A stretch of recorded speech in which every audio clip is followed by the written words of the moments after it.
So I know that every one of you guys you've all had anatomy, you've all had physiology, so a lot of the stuff that we're going to at least initially cover here is going to be some level of review, okay? Some level. Again, I will emphasize for you guys the things that I think are important, okay? But what we're going to start doing is we're going to start trying to put things together, make connections, okay, between anatomy and actual function, okay? Between why do your muscles look the way that they do, why does your brain signal to your muscles in the way that it does, and how that allows you to stand up and sit down and slide sideways or do any number of things that we do in our everyday life. And then we can take all of that and then try to figure out, well, now when I want to go and exercise, how does all of that also work together? Okay. Okay, so hopefully for you guys,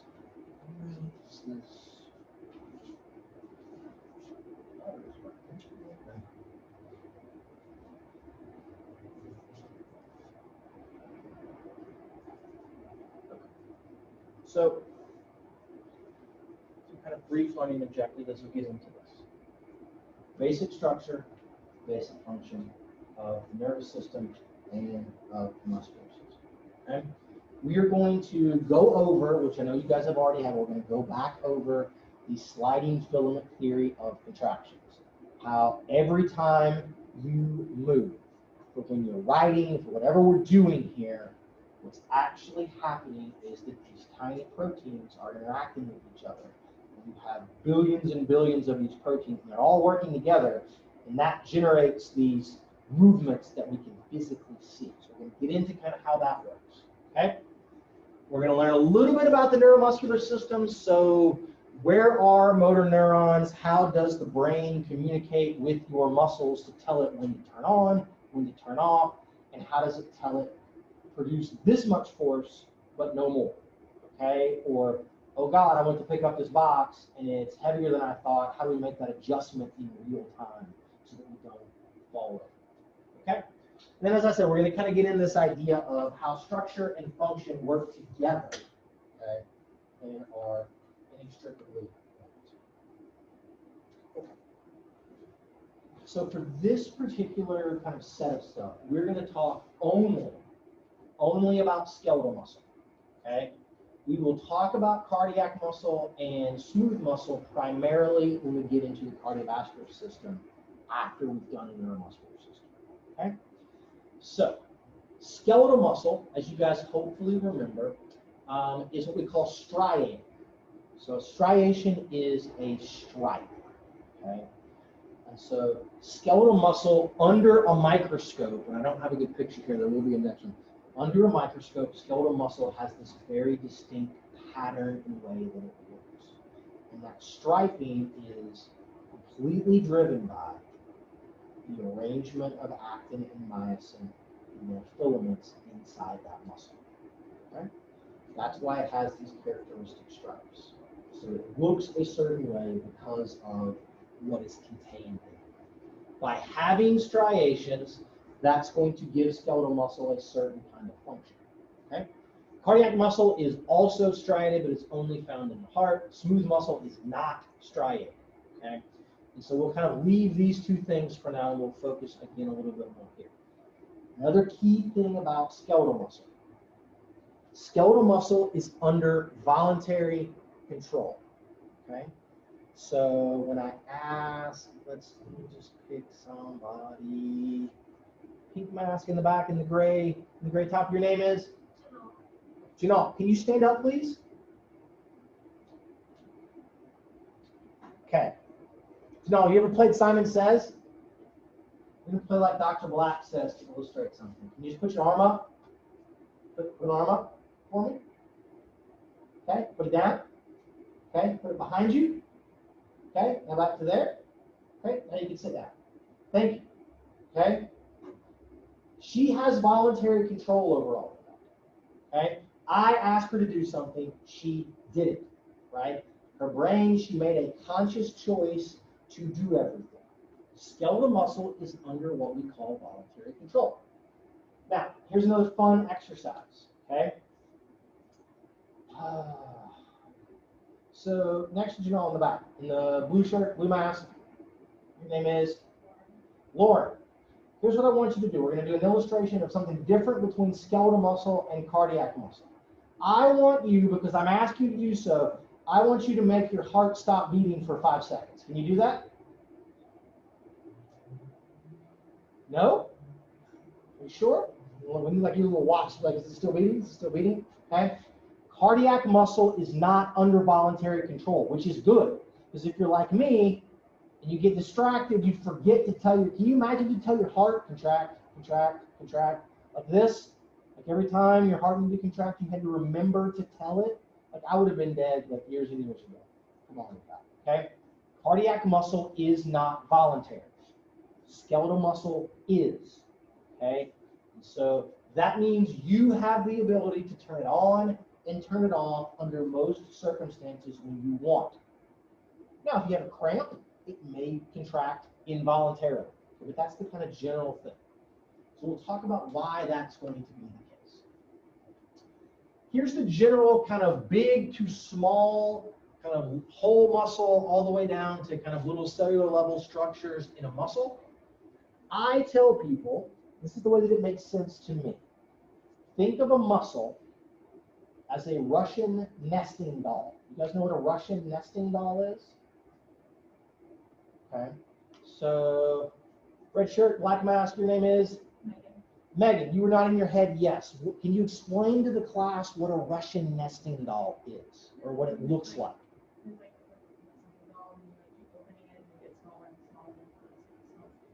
Okay, and what do the continually smaller ones look like? That's right. Okay, Russian nesting dolls are these like identical kind of wooden or cardboardy little like doll things, and they're all painted. They all look exactly the same. They're just getting smaller and smaller and smaller.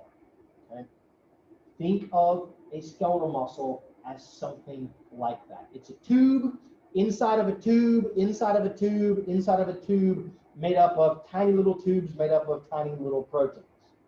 Okay, so here is a whole muscle. Like just think of this as my bicep. Okay, whole muscle. All right, cut my muscle open, which you guys probably did in anatomy if you had anatomy here, right? You guys actually dissect the muscle down and look at fascicles or look at individual muscle fibers at all? Maybe, kind of, sort of. Well, if you were to cut through my ample subcutaneous fat, cut through my connective tissue, okay, you could open up my skeletal muscle, and what you would find is that inside this muscle is a collection of bundles, okay, which just look like mini versions of my whole muscle, okay? Those are called fascicles. If you then cut the connective tissue around the fascicles, you will see that a fascicle is made up of many, many tubes that are the individual muscle cells. Those are the muscle fibers, okay? So whole muscle, each one of these things is a fascicle, right? You open up a fascicle and we have these individual muscle fibers. So a fiber is one cell. A muscle cell is a fiber. Muscle fibers are some of the largest single cells, not just in your body, but in the known sort of, world, universe, okay? You can see individual muscle fibers with the naked eye with no problems whatsoever, okay? Some of them, like in your leg and your vastus lateralis, for instance, may be, 6 or 8 inches long, okay? So you think that's one giant cell, okay? Inside of a muscle fiber, there's going to be a collection of more and more of these little tube structures that are going to be called myofibrils, and then each individual myofibril is made up of these little kind of tubes of protein called sarcomeres, and the sarcomeres are made up of individual proteins that are strung together. Okay, so it's this Russian nesting doll of a tube inside of a tube inside of a tube inside of a tube.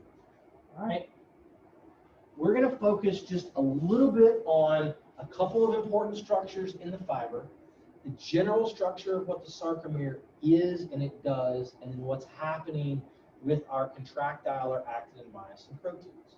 Okay, and so because It's the protein levels, the interactions of these proteins that allow us to move. Okay? And so they need to be organized in a way. They're organized into sarcomeres so that when the proteins interact with each other, it makes the sarcomere move. And our sarcomeres are connected to each other to make these myofibrils. So when proteins move, the sarcomere moves, the adjacent sarcomere moves, so the whole myofibril moves. Then when that moves, it makes the fiber move, and the fibers move, that makes the fascicles move, and that eventually makes the whole muscle move, which pulls on our tendons and allows movement to happen. Okay? All right, so just a couple of things to keep in mind here. Okay, this is a cartoon of one individual muscle cell. This is one muscle fiber.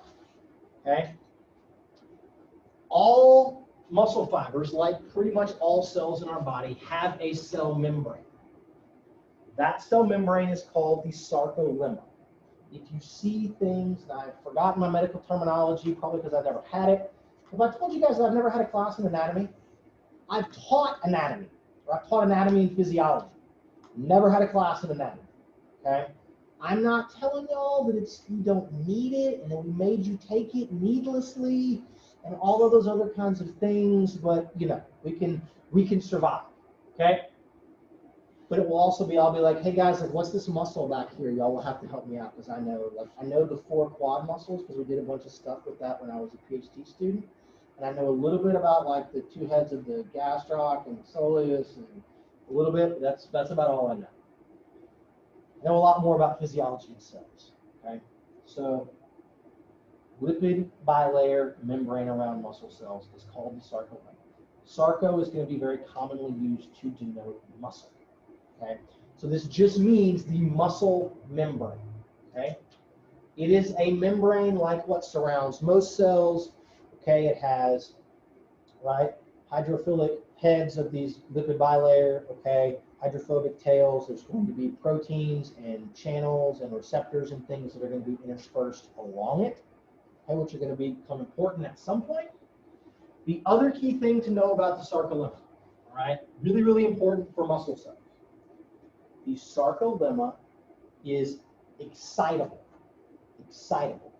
And that means it is able to generate and move along its length an action potential. Okay? So in a lot of ways, the sarcolemma can function like nerve tissue. It's able to send signals with electricity. And that will become really, really important for how we get a signal from our brain out to the muscle to tell actin and myosin to work together. Okay? So that's the sarcolemma.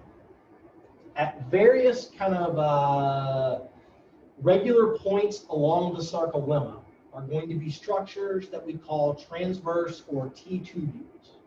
So a T-tubule begins as a hole. It's a tunnel that leads off of or down from the sarcolemma down into the inside of the cell, or inside of the muscle fiber, okay? And so the T-tubule comes down inside, and it's going to be around these myofibrils that are in here. The T-tubule is going to very closely connect to a structure called the sarcoplasmic reticulum, which is the structure here in red, okay? And so every time we get better at doing electron micrographs and different imaging things, we keep changing our mind in what the sarcoplasmic reticulum actually looks like. But it is a network of tubes and sacs that are going to store calcium, and they're going to kind of surround all of the other structures on the inside of our muscle fiber. Okay? Sarcolemma is connected to and becomes a T-tubule as it pushes down in. The T-tubules are connected to the sarcoplasmic reticulum, which hold calcium. So we can go signal, sarcolemma, into the T-tubule, tell the sarcoplasmic reticulum to release calcium, which we'll get into in just a minute. Okay? Other structures to be aware of, there are mitochondria, which are going to make ATP, that are going to be interspersed here in our muscle fiber. And then muscle cells, because they're so big, muscle cells are unique and they have many nuclei. Okay? Most single cells have one nucleus. Okay? They have one nucleus. Muscle cells have many because they're so big. Right? There's a reason that bacteria aren't giant. And that's because they have one nucleus, and so they can only supply a certain amount of stuff that can be made to support the size of that bacteria. They get too big, they can't make enough stuff, they can't make enough proteins, they can't supply enough energy for themselves. That's why they're very, very small. Okay? Muscle cells, to support being big, have many nuclei.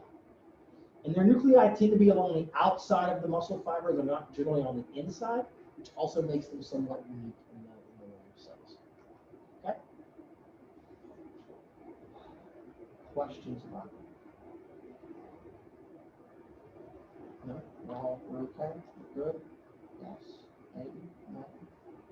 When I go too fast, you guys need to slow me down. You guys want to be like, Rich Black, you're talking too damn fast. Slow down. Okay? We're talking about muscles. This is my thing. I get really excited about all of this and those things. So just let me know. Okay? So we've talked about most of those kinds of things. Now let's go on down to the individual myofibrils. So we've got our fiber. We've pulled out one of these myofibrils that have been inside there. What I really want to illustrate from a myofibril standpoint is that a myofibril is made up of many, many sarcomeres. Okay? And so you've got a myofibril, you've got a sarcomere here, a sarcomere next to it, another sarcomere, another sarcomere, another sarcomere. So it's just this long collection of sarcomeres that are kind of longitudinally connected. Okay? So what we really need to understand then is, well, what's a sarcomere and what's happening in a sarcomere? All right, so we're going to go on to our next slide. Okay? So here's a blow-up of a sarcomere. And so in reality, okay, the muscle physiology textbooks would want me to tell you guys that the sarcomere is the basic functional unit of a muscle. Okay? The sarcomere is the thing that changes shape. The sarcomere is the thing where movement actually happens. Okay? And so sarcomeres are made up of a collection of thick and thin filaments that are made up of actin and myosin. Okay? Myosin is a molecular motor. Myosin is a protein that can move things. Okay? Thick filaments are made of myosin. So about 2/3 of the protein in a sarcomere is myosin. Okay? And so a myosin thick filament is going to involve these individual molecules of myosin, which has a head and a tail. Okay? In many ways, it kind of looks like a sperm molecule. But the tails are going to all be wound together, and the heads are all going to come off at these very regular angles. And so that's going to make us what we call a thick filament. Okay? Arranged around these thick filaments are going to be the thin filaments made of actin. Actin by itself is a spherical protein. It's a little sphere, a little ball. Okay? And so actin is these little balls connected to each other into a strand, and then we wind two strands into a helix around them. So they look this way. Okay? And so what we end up with is around every thick filament, there will be 6 thin actin filaments arranged like a hexagon around them. So you'll have like a thick filament here, and you'll have actin filament, actin filament, actin, actin, actin, actin. Okay, so in 3 dimension across our sarcomere, for every one of these, there's going to be 6 actin that are going to be dispersed around. The really good thing about sarcomeres, and the really good thing about why muscles are set up in this way, is it allows us to pack as much actin and myosin protein into a given space as we possibly can. Okay? And so that means that per size, okay, for the area or the volume taken up by your muscles, we're maximizing its capacity to have actin and myosin interact and therefore generate force. Okay? Does that make sense, guys? At least that little bit of things makes sense. That is why the structure of the muscle is so important. Okay? All right. Now, when you take exercise physiology, and maybe in anatomy or probably in physiology, you may have learned about sort of what all of these things are, right? There's an N line and a Z disc or a Z line and an H zone and an A band and all of these things. And all those are really doing is just kind of in the sarcomere trying to show us and tell us kind of what is overlapping where, all right? We're not really going to get into too much of that, but I am going to show you a little bit about how proteins interact and how the sarcomere can move. Okay? All right. So let me do one other thing here before we kind of get into some individual fiber type things. Okay? When a sarcomere moves, and we'll go through the physiology of this in our force production stuff. We may not get to it today. It may be on Wednesday. Okay? But what happens is there are these two regulatory proteins that exist on an actin filament. And those proteins are called troponin and tropomyosin. Okay? Troponin and tropomyosin. So, the normal, natural state of skeletal muscle is to not be in a state of contraction. Okay? It's to not be in a state of contraction. It's to be relaxed. Okay? When a muscle contracts, that costs us energy. Okay? The body wants to conserve energy at all times if it can. So the natural state of being for a muscle is off. Okay? The reason that it's off is because of this protein called tropomyosin. Right? On the actin filament, there is a site, okay, much like a lock and a key, where the myosin can bind onto or grab onto that actin. Okay? The tropomyosin sits in that binding site and covers it up so the myosin can't bind to the actin. Okay? We do lots of little kid analogies. It's the little clear plastic plug that you put in the light socket to keep my daughter from sticking her fingers in there. Okay, that's tropomyosin. Because I assure you that myosin, much like my daughter, wants to stick its finger in the light socket. Okay, it's just the way that it is. Myosin has a very strong affinity for actin. So tropomyosin is there. That's why you're not all just in a big cramp all the time. Okay, now troponin is a regulatory protein that is connected to the tropomyosin, and it's going to be interspersed along the filament of these various places, kind of regular intervals. Troponin binds calcium. Okay, it has several subunits, one of which binds calcium. Okay, when troponin binds calcium, it twists. It changes its shape a little bit. Okay. When it changes its shape, it pulls the tropomyosin out of the myosin binding site. Okay? So the troponin, when it binds calcium, pulls the little clear plastic plug out of the light socket, so now myosin can grab on. Okay?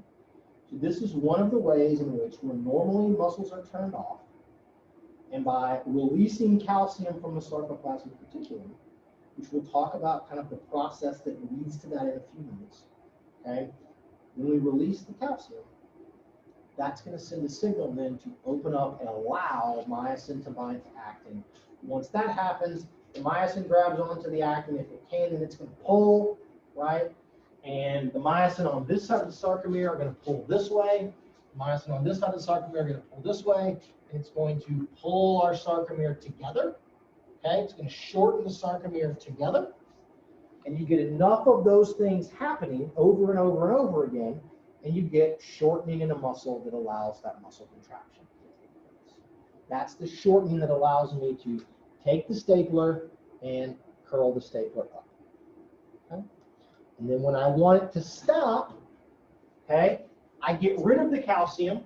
The troponin unbinds the calcium. It goes back to its original place, and it then pushes the tropomyosin back over the binding site, and now myosin can't bind to actin anymore. Okay? So there's some higher order signals that we need to get to that calcium release. But that's in general how we determine when a muscle is on or off. Okay, we have control of this, and that makes skeletal muscle voluntary. Okay? That makes it voluntary. All right. We'll do one more thing, and then we'll take a little break. We're going to have a text break, and we'll figure out some things. Okay? A couple of things to keep in mind. All right? How many of you, do you guys learn in anatomy or phys, do you guys learn about the different muscle fiber types? Learn about fast twitch fibers and slow twitch fibers and those things, yes? Okay. So, not all muscle fibers are the same. Okay? They're not all the same. One of the key areas that makes them different is going to be in an enzyme that is contained in the head of their myosin proteins. Okay? So there are several different flavors of this enzyme, if you will. Okay? And so that's going to, the enzyme is called a myosin ATPase. So it's on the myosin ATPase. So ACE denotes that it's an enzyme. And what the ATPase stands for is it's an enzyme that breaks down ATP. Okay? It breaks down ATP. So in general, you have 3 primary muscle fiber types. Okay? You have what we call type 1 or slow twitch muscles, which have a slow functioning myosin ATPase. So it takes it longer to break down ATP than the other enzymes. So you have type 1 or slow twitch fibers, slow ATPase. We then have 2 different types of what we call fast twitch muscle fibers. So they both have a fast or a relatively faster myosin ATPase activity. Okay? We sometimes call those type 2 muscle fibers. So we have what's called a type 2A muscle fiber and a type 2X, okay? Or a fast twitch A or a fast twitch X. In those 2 things, the 2X fibers are faster than the 2A fibers. So by having these different characteristics in the myosin ATPase enzyme, that's going to impart different speeds of contraction. Okay? It's also going to impart a different ability to generate force in that muscle. Fast twitch muscle fibers tend to be a little bit bigger than slow twitch fibers. They can generate more force. It also generates what we would call metabolic efficiency. Fast twitch muscle fibers waste more energy during contraction than slow twitch fibers. Okay? There's also what we would call some biochemical properties that are a little bit different. The first thing is called oxidative capacity. This is the capacity to make ATP in that muscle fiber via the mitochondria. Okay? So make it via that. And there's going to be a couple of other things that are going to play in there, but the general sense is that slow twitch or type 1 fibers have high ability to make energy. They're relatively slow to contract, but they're very efficient. Okay? Which means if you're a person that has lots of slow twitch muscle fibers, you may be presupposed to be a better endurance athlete than somebody that's not. Somebody that has a more kind of 50-50 type 1 to type 2 or even like higher in fast twitch. Conversely, if you've got a lot of fast twitch fibers, you're not going to be great at making energy. You're going to run like you're a Hummer or something. It's not very fuel efficient, but lots of force, really, really fast. And so people that have lots of mostly type 2 muscle fibers tend to be better sprinters. Okay? They can run faster, they can jump higher, they can bench press more weight. Okay? Everyone remember it's Monday. We're going to all go to the Huff today and watch the bros do bench press, right? It's International Chest Day. So we'll all be there. All right, so that's kind of some general overview of these things. We'll bring this back up a little bit later on in a couple of things. We'll talk about fitness and that not everybody has the same capacity to grow their muscles. Not everybody has the same capacity to be a marathon runner or a world-class sprinter or a great jumper or something. And some of that is genetically determined by what your fiber types are. Okay? The vast majority of you in class right now are somewhere between 60-40 fast to slow, okay, one way or the other. Okay? Most people are somewhere in that 60-40 range. All right? People that are like 90% slow twitch fibers are rare. Okay? They're the great distance runners. People that are like 90% fast twitch fibers are pretty rare. But they also tend to be kind of the best sprinters. So most of us are in there. You cannot, okay? You cannot change your percentage of fast twitch to slow twitch fiber percentage with training. Okay, you can't do it. You cannot turn slow fibers into fast fibers. You can't turn fast fibers into slow fibers. No matter how much you run or bike, you can get better at being an endurance. You can make your twos have more mitochondria, so that you can increase it some, but you're never going to turn them one way or the other. So whatever you have, thank or curse your parents. Okay? You have what you have. All right? Does that make sense, guys? Any questions about that? We'll integrate and we'll talk more about that as we kind of go on. We'll talk about responses to training. We'll split some of that down to the type 1s to do this, the type 2s to do this. So, okay, let's pause. All right, it is 11:56. You guys have until, we'll say 12:03. We'll start back up again at 12:03. Okay.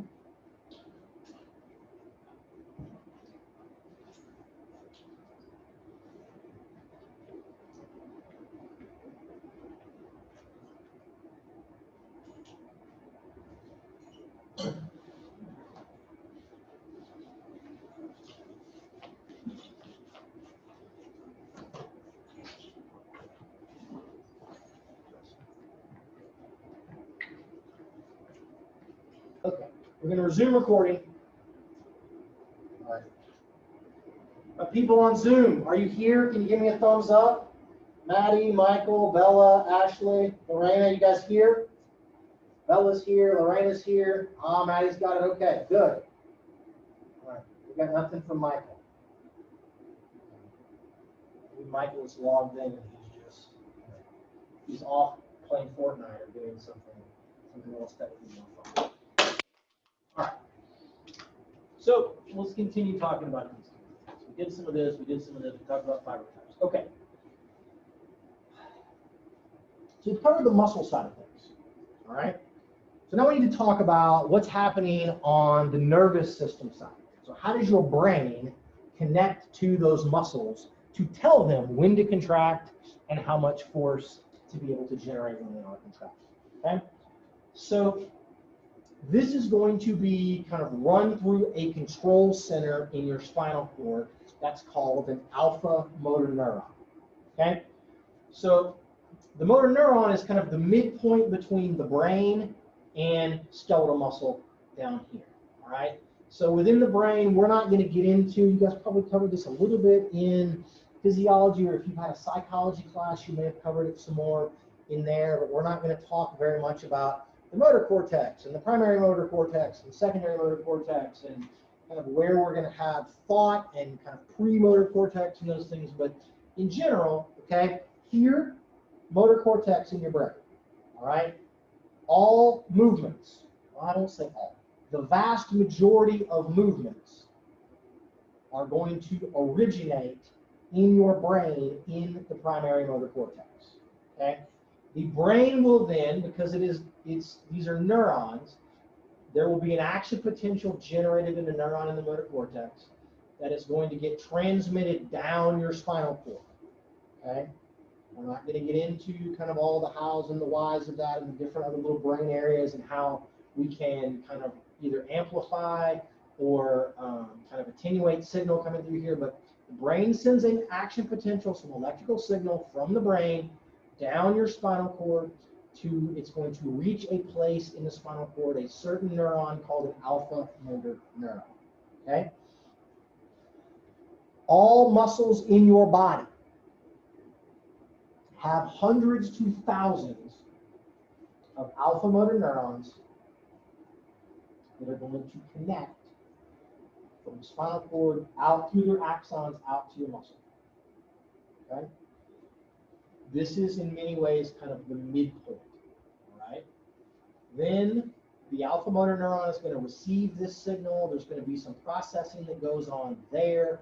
And then if the alpha motor neuron deems the signal to be strong enough, it will generate an action potential of its own that will travel down its axon out to the individual muscle fibers. Okay? Out to the individual muscle fibers. So it starts in the brain and it comes down to here. Now, there are some rare instances. There are things called reflexes. Okay? There are things called reflexes. Let me see if I can invoke one right now. If I can get nice and relaxed.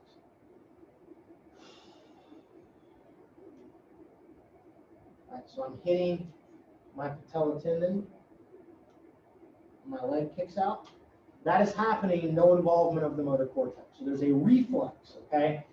When you touch something hot and you pull your hand away before you can even really tell that it's hot, that's a reflex, okay? So with reflexes, there's going to be some sort of a signal picked up out here that signals directly back to the motor neuron, and then the motor neuron tells the muscle to contract without the involvement of the brain, okay? But that only happens in very, very rare instances. So most of them are going to come from up here.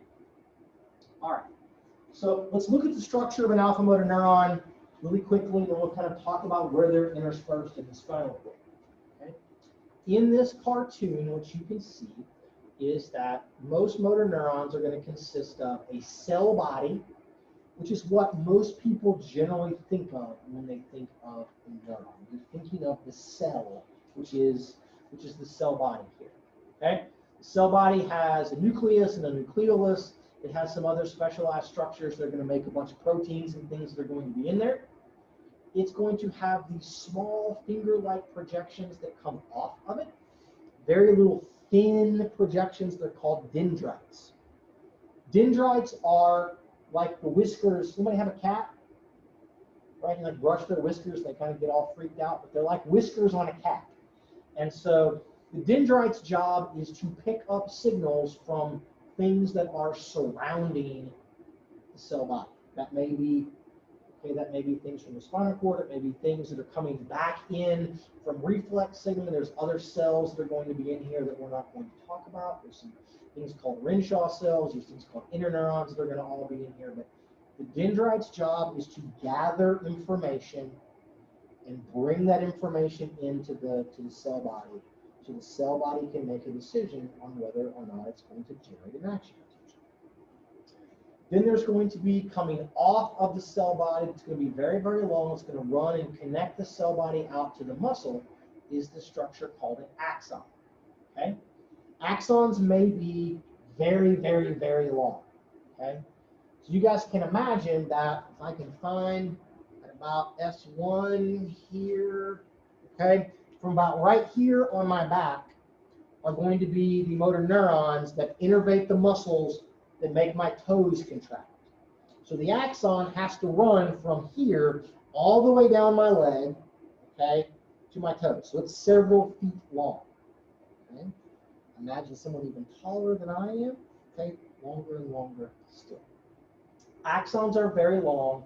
The axons are going to terminate at their end at an individual muscle fiber and form something called a neuromuscular junction. Okay? But because the axons are so long, we need some structures to help us move the signal down that length as fast as we possibly can. And so axons in general, for motor neurons especially, are going to be surrounded by this fatty sheath called myelin. Okay, called myelin. And at various points in between the myelin, there are going to be these little areas called nodes of Ranvier where there are no myelin, there is no myelin. Okay? And so having the myelin increases the speed of electrical conduction down the axon. Okay? there's multiple pathological conditions where you lose the myelin on those axons and it slows everything, it slows conduction. Okay? The process of moving the action potential from one node of RNBA to the next is something called saltatory conduction. We're not really going to get into kind of the hows and the whys of all of that, but I'm sure it's probably a term that you guys have heard before. Okay? Okay. Now the tricky part. I really need you guys to kind of be with me on this one. Okay? So, I had an idea for doing this, but I forgot and I wrote it at home. The functional unit of the nervous system and the way the nervous system connects to the muscles is through something called a motor unit. Okay? A single motor unit is one motor neuron in the spinal cord and all of the muscle fibers that its axon will connect to. Okay? For every muscle, let's just say my quad, okay? Well, let's pick my vastus lateralis to be specific. I may have several million muscle fibers in my vastus lateralis, okay? I have several thousand alpha motor neurons that are going to connect to that several million muscle fibers in the vastus lateralis. And so the math of all of that tells us, right, that every motor neuron is going to connect to many, okay, many individual muscle fibers, okay? Each individual muscle fiber, though, only connects to one motor neuron. It only connects to one, right? And so, the motor neuron and all of the fibers it connects to is called the motor unit. We have what we call small motor units. So maybe it's one cell body connected to just a handful of muscle fibers, 10, 15, 20. And then they're going to range, those motor units are going to range in size all the way up to these great giant motor units where you may have one motor neuron that connects to several hundred or several thousand individual muscle fibers. Okay? This arrangement is absolutely key, okay, in your ability to write, your ability to talk, your ability to walk, your ability to do everything. Okay? This idea that each fiber is only connected to one motor neuron, and that as far as motor units go, we have some that are small and some that are big. And that happens in every muscle. Okay? As you will see, the size of the motor unit, the number of fibers that it connects to, is going to play a very, very key role in which motor unit gets turned on first when you need to initiate a muscle contraction. Okay? All right. Does that make sense, guys? Does that make sense? All right. When we get an action potential in the alpha motor neuron, when that motor neuron depolarizes, all of the muscle fibers that it connects to will then contract. Okay? They will all contract relatively simultaneously. Right? So one motor neuron depolarizes, I get 10 fibers that contract. And I get a second motor neuron that connects to 12 different fibers, then all 12 of those are going to contract. Okay? And so on and so forth. All right. Motor neurons are located in specific places in your spinal cord. And there's some good and bad to the way that they are located. All motor neurons that connect to the same muscle are going to be found in a similar place in the spine. Okay? So like all of the motor neurons that go to my tricep, okay, are going to be typically located up here at about C7. Okay? In general, upper body muscles, okay, shoulders, hands, arms, okay, face are going to be found, their cell bodies are going to be found typically in your cervical vertebrae up here, okay? If we look through the thoracic vertebrae, there are actually very few motor neurons located in the thoracic vertebrae, okay? There's some internal and external intercostals that are going to be in there. The diaphragm you would think would be in here. The diaphragm is actually very, very high. Diaphragm's at like C3, C4, which may seem strange because it typically is body location. The more up on the body it is, the higher up it's going to be. The diaphragm is down here, but diaphragm is really important for keeping you alive, and so we want that to be as high up and as close to the brain as possible. Okay. So lower T's, there's going to be some of our abdominal regions, and then most of our lower body muscles are going to be down here in the lumbar into kind of the top portion, maybe into like S1, S2. Okay, they're all going to be kind of contained down here. All of them are in kind of the same location in the same spot in the spine. This is good because when I need to make, everything in my arm work at the same time, then the signal from my brain is going to reach all of those motor neurons that are in my arm or in my tricep or whatever at about the same time, so there's no time delay, okay? So that's good, right? That means I can turn on all of my bicep almost simultaneously. Whereas if there were some motor neurons for my bicep, let's just say like up here, okay, at C5, and then some way down here at S1, the ones that are here would fire first, and the signal would have to make it all the way down here, and then the next ones would fire, and we might get this kind of herky-jerky move. The downside of all of this is that if there is damage to the spinal cord, okay, then you may lose the ability to use entire muscle groups or entire body regions because all of the motor neurons are either in that area and they have been damaged, or if you've got a complete transection of the spinal cord, then everything sort of distal to the break in the spinal cord, you can't get a signal to. So there's some trade-offs. There's some good and there's some bad. Okay? Just kind of these three individuals. All right.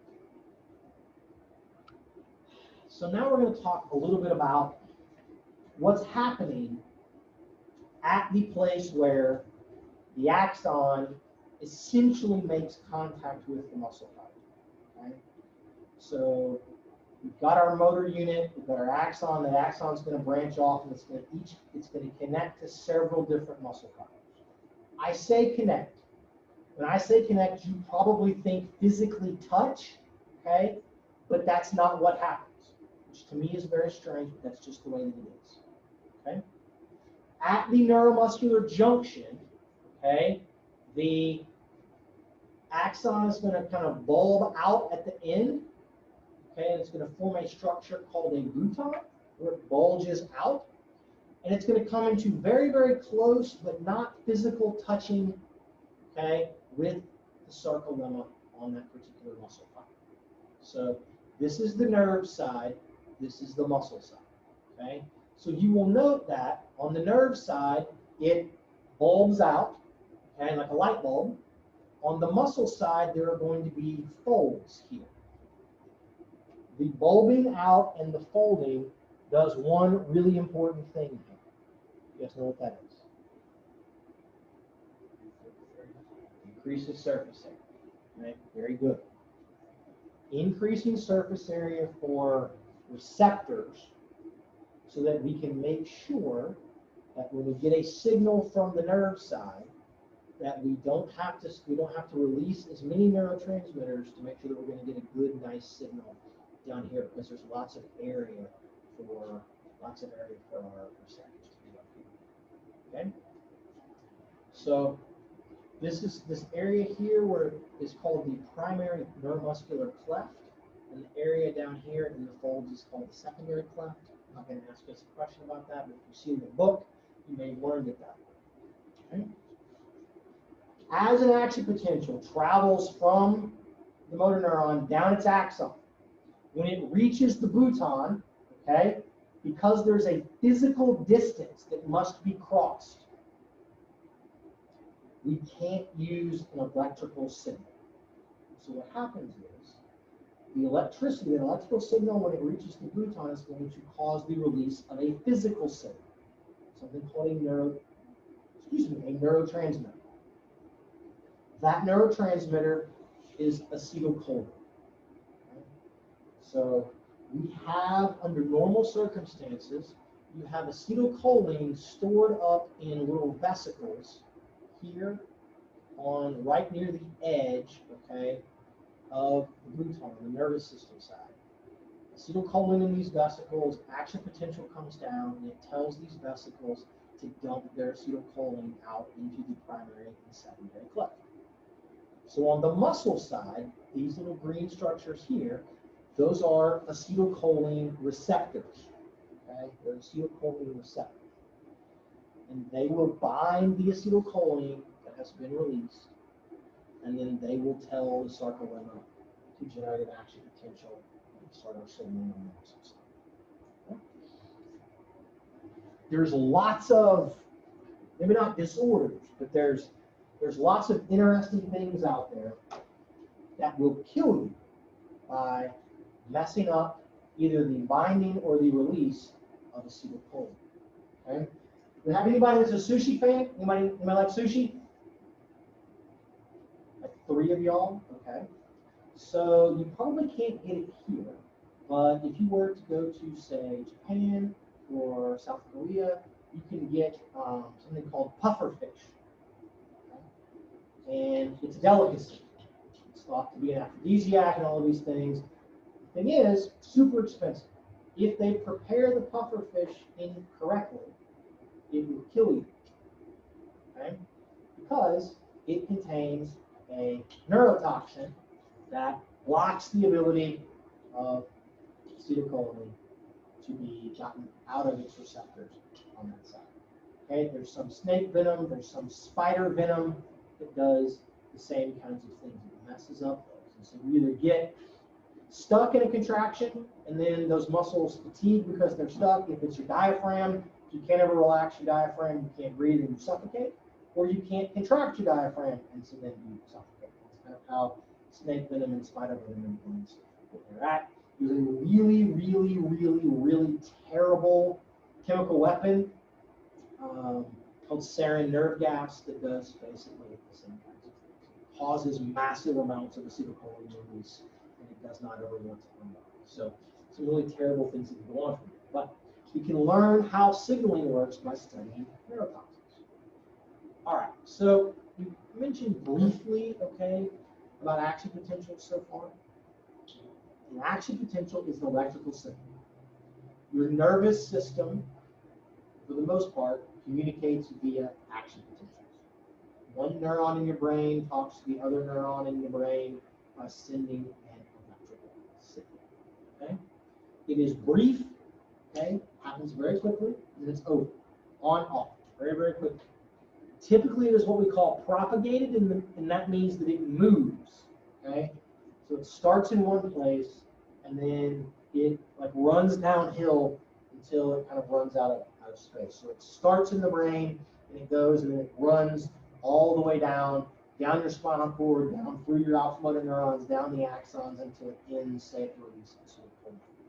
Okay, so typically, action potentials are going to be a really good way for us to move signals from the brain out to the periphery. Because it's electricity, it moves things very, very fast. Okay, very fast. Typically, it is a unidirectional signal so that we can have better control of movement.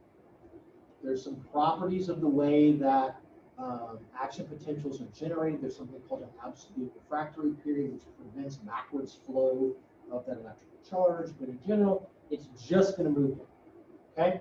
And action potential in the motor cortex is going to be the first step in a muscle contraction. Okay? The brain, you think, move, the brain generates action potentials. And that starts this whole entire process. Okay?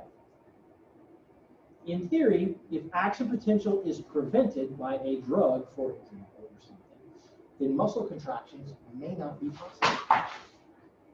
Anytime you get an anesthetic, okay, like a local anesthetic. If you're going to go to the doctor, they're going to, I don't know, they're going to do something, they inject you, you're going to go to the dentist, and they're going to inject you with Novocaine or something like that. That's a local anesthetic, and it blocks the production of action potentials. And that, therefore, you can't send a signal to contract those muscles, and you also can't send signals to transmit to the brain whatever sensation should be generated by them, like drilling in your teeth. Okay? It's kind of a crazy move. There are some anesthetics or blockers that only prevent the downward movement, but not the up movement. There's this thing called curare, which they used to use in experiments, and they thought it was an anesthetic, and they would give it to people, and they couldn't move, and then they would do surgery on them, but they could feel everything. But they just couldn't move to tell them, like, hey, I feel that, until afterwards. We kind of cut that out after a while. But that's what anesthetic is.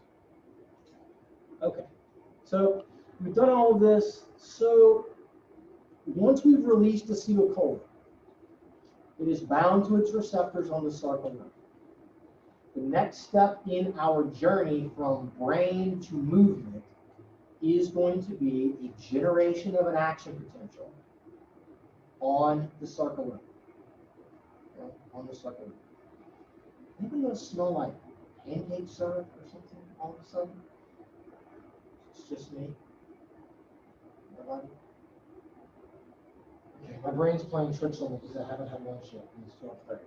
All right, so we release the acetylcholine it binds to its receptors. The acetylcholine receptor then generates an action potential. That action potential spreads along the sarcolemma because the sarcolemma is excitable. It spreads when it reaches a T-tubule. That signal then goes down into the T-tubules, okay, into the T-tubules, and there's a series of receptors in here. It's going to depolarize something called the dihydropyridine or DHP receptor, which is then going to signal for the sarcoplasmic reticulum to release calcium. That calcium is going to bind to troponin. The troponin changes shape, pulls the tropomyosin away, and we get actin and myosin binding together, and voila, we get a muscle contraction. This process generated an action potential on the sarcolemma to the release of calcium and binding on troponin is called excitation contraction coupling. We are coupling together the excitation of the sarcolemma with the physical muscle contraction. Okay? Understanding how excitation contraction coupling works is important, because if, let's just say, I don't know, I asked Emily to get up and do squats until she couldn't do anything anymore, one of the reasons that she would stop being able to do squats is because we would have impaired her ability to have excitation contraction coupling along her sarcolemma to release calcium. Okay? When you get fatigued, when you're lifting weights and you can't do another rep, okay? When you're running and you feel like I've got to slow down, okay, or I need to stop, it's very likely that there are beginning to be impairments in the signaling process, especially here on the muscle side in the T-tubules. Okay? We'll talk a little bit about fatigue later on in class. If you want to know a lot more about fatigue, you obviously will learn more in Dr. Mike's exercise physiology class. I teach an entire doctoral class just on fatigue, and we get into a lot of these kinds of things. But that's why I think this is important. Okay? This signaling pathway from the brain down to the muscles, down inside the individual muscle fibers, all the way down to the interaction of actin and myosin, okay, is what lets us turn our muscles on and off. And if we mess up that signaling at any of those places, then your ability to contract your muscles will decrease. And if your ability to contract them decreases, then your strength goes down, your ability to keep running or biking or whatever it is that you're doing is going to go down. And that we need to understand kind of the steps in that process so we can understand why certain things make us stop faster than others. Okay. So there's excitation, contraction, coupling. We talked about this. We did this. All right. We're kind of passing across first place. It's 12:30.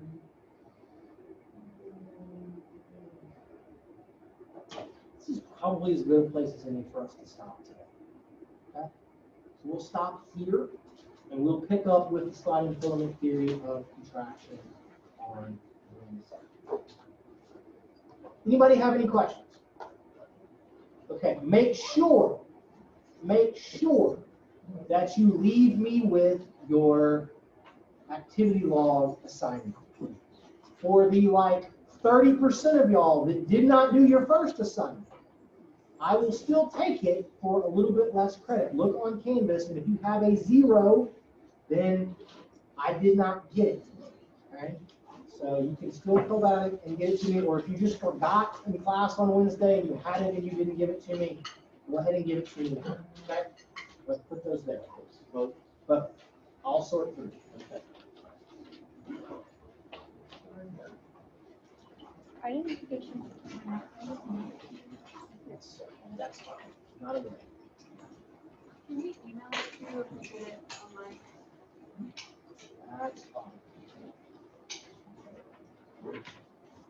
No, as y'all come by, I'm just trying to say names.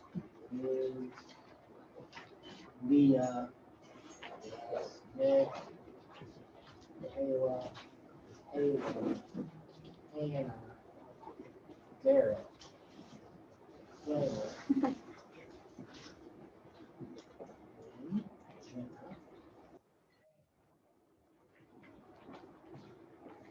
I'm getting it.